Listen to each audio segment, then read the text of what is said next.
बंगालियों का ये सोच लेना कौन सा गलत था कि पाकिस्तान बनने के बाद बंगाली भी कौमी ज़ुबान हो। उसका जो परसेप्शन था, अगर आप अपनी ज़ुबान को तर्क करते हो आप सियासी गुलामी में जाते हैं। ज़ुबान सिंबल बन गया एक्सप्रेस करने का बंगाली नेशनलिज्म।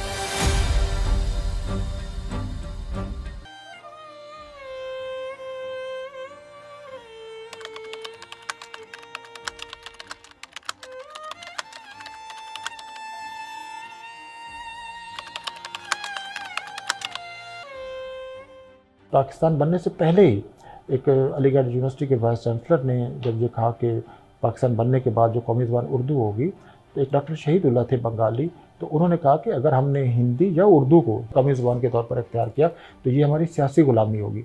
तो वो नहीं चाहते थे, वो यानी इसका उनका जो परसेप्शन था कि अगर आप अपनी ज़ुबान को तर्क करते हो तो आप सियासी गुलामी में जाते हैं। क़याम पाकिस्तान से पहले क़ायद आज़म ने सिखों से ही कहा कि अगर आप पाकिस्तान का हिस्सा बनते हैं और पंजाब तकसीम नहीं होता तो आपकी जो ज़ुबान है ये भी पाकिस्तान की कौमी ज़ुबान होगी।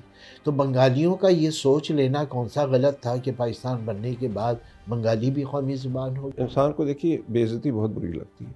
इनको छोटा काला इस किस्म के अल्फाज इस्तेमाल हुआ करते थे। ये था कि जी बंगाली तो एक हिंदू ज़ुबान है वगैरह वगैरह, इसका स्क्रिप्ट भी ब्राह्मी स्क्रिप्ट से है। ये सारी बातें कंबाइन होके ज़ुबान सिंबल बन गया एक्सप्रेस करने का बंगाली नेशनलिज्म।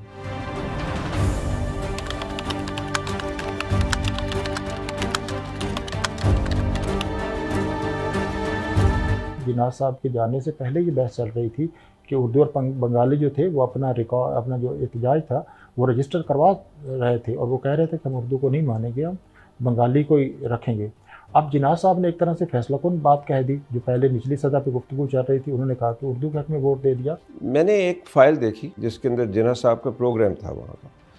उनको लैंग्वेज मूवमेंट के जो लोग थे, स्टूडेंट्स थे, उनके साथ सिर्फ 10 मिनट दिए गए थे और बाकी तमाम लोग वो थे जो उनके ख़िलाफ़ थे। इत्तेफाक से उनकी मुलाकात भी जिस लड़के से, स्टूडेंट से हुई, वो भी गुस्से का बहुत तेज़ था और जिन्ना साहब को भी गुस्सा आया, तो लिहाजा उस 10 मिनट में भी कन्फ्रंटेशन नहीं हुआ। तो उनको उनके पॉइंट ऑफ व्यू को कोई ख़ास ब्यूरोक्रेसी ने बताया भी नहीं। ब्यूरोक्रेसी ख़ुद भी शायद पूरी तरह से डेप्थ नहीं जानती थी। और शायद जिन्ना साहब के ज़हन में ये था कि कौम का इत्तेहाद उसी वक्त मुमकिन है जब एक ज़ुबान हो, क्योंकि जैसे मैंने पहले कहा कि उस वक्त जो नेशनलिज़म था वो वन लैंग्वेज, वन नेशन और वन रिलीजन की बुनियाद पे था।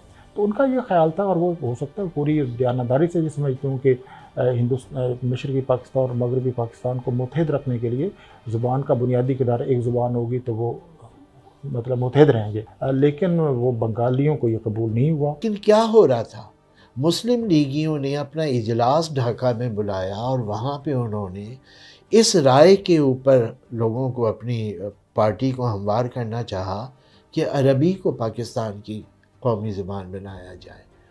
अब आप तसव्वुर करें कि आपके लिए बंगाली काबिल कबूल नहीं है, आपके लिए पंजाबी काबिल कबूल नहीं है, सिंधी बलोची पश्तो काबिल कबूल नहीं है, अरबी जो पाकिस्तान के किसी इलाके की ज़ुबान नहीं है उसको आप कौमी ज़ुबान बनाने के लिए बाकायदा इस तजवीज़ पे गौर व फिक्र किया जा रहा है।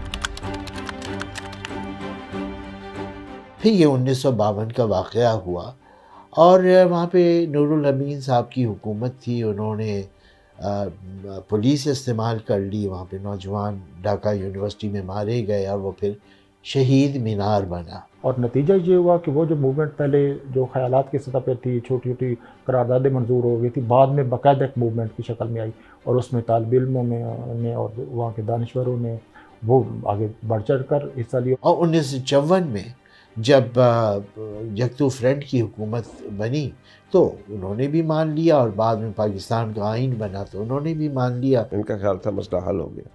मसला नहीं हल हुआ। एक तो पैरिटी ख़त्म हुई, उसके ऊपर गुस्सा था। दूसरे बजाय लैंग्वेज मूवमेंट के वो बन गई इकॉनमी थ्योरी। अब वो सिर्फ इकॉनमी के ऊपर ज़ोर देने लगे, मसला बिल्कुल नहीं सॉल्व हुआ। आपने बनाया उस सरकारी ज़बान, लेकिन बाद अज़ ख़राबी बसियार सीखा कुछ नहीं। और इसमें सिविलियन मिलिट्री गवर्नमेंट बराबर से, यानी अयूब खान से पहले भी यही एटीट्यूड था, अयूब खान का भी यही एटीट्यूड। उसी ज़माने में मुजीबुर रहमान साहब की जो लीडरशिप थी, कैरिस्मेटिक लीडरशिप थी, उसने तो ज़्यादातर लोगों को अपनी तरफ कर लिया।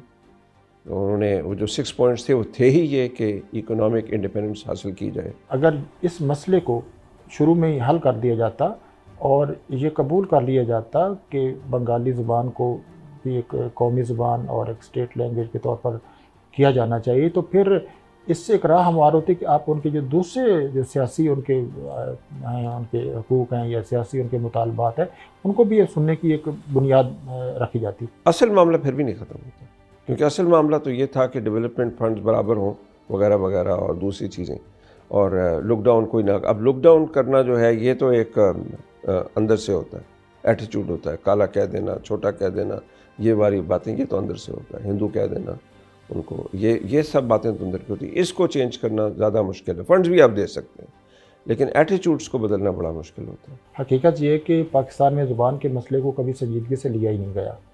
पाकिस्तान में असूलन ये होना चाहिए था कि पाकिस्तान बनने के बाद एक लिसानी कमीशन बनना चाहिए था, जिस तरह कि हिंदुस्तान में बना, और उन्होंने हिंदुस्तान में ज़ुबान के मसले को 3 लैंग्वेज फार्मूला के तहत उसको हल किया कि जिसमें 3 ज़ुबानें बेशक वक्त। तो यहाँ ऐसा कुछ नहीं किया गया। एक खौफ है, और ये जो हमारा मरकज़ियत पसंदाना जहन है, उसे ये खौफ है कि हमने अगर मुख्तलिफ़ ज़ुबानों को कौमी ज़ुबान का दर्जा दे दिया तो शायद हमारी कौमी वहदत, जो कि वैसे भी नहीं है, वो कौमी वहदत जो है वो तहलील हो जाएगी। उस तजर्बे से बिल्कुल नहीं सीखा गया, और ये मसला अब भी मौजूद है कि उर्दू के साथ उर्दू को जिस तरह लोगों को मुत्तहिद रखना चाहिए था, उसको मुत्तहिद करने में ये ज़्यादा कामयाब नहीं हुई जितनी कामयाब हो सकती थी अगर उर्दू के साथ जो बाकी ज़ुबानें हैं उनको भी वो जगह दी जाती।